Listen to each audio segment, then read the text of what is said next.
श्रीवल्लरी विराजमानमूर्धनि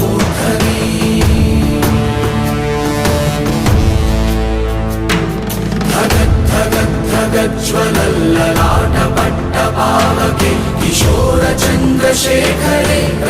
प्रतिक्षणं मम